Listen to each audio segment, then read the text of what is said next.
ប្រពន្ធចង់បាប្រពន្ធមុនចូលឆ្នាំថ្មីជូនម៉ែទៅស្ដីខាងស្រីមិនអោយទេទៅមកវ៉ាគ្រូទីថាខូចឆ្នាំខេ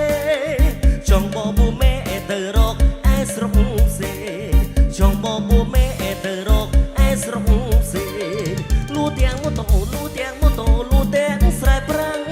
លូស្រូវរាប់ថាទៅដល់ដឹងកូនគេក្រឹតឃើញក្រមុំចង់យំក៏មិនចេញទេនាងនោះក៏ទេដូចទឹកកន្លះកោនាងនោះក៏ទេដូចទឹកកន្លះកោ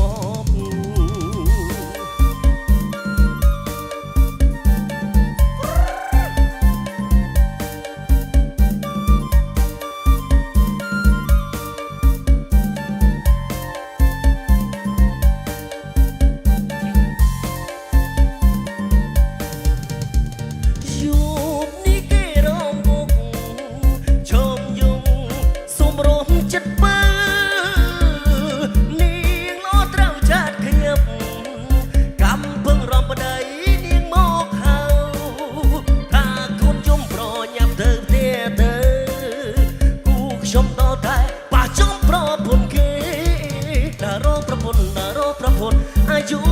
20ឯនៅ33មិនតន់ជួបគូស្នេហ៍បើប្រពន្ធចាស់បើប្រពន្ធចាស់មិនយកទេជួយធ្វើស្រែម៉ែនេះចាំគេចូលស្ដីម្ដងជួយធ្វើស្រែម៉ែនេះចាំគេចូលស្ដីម្ដង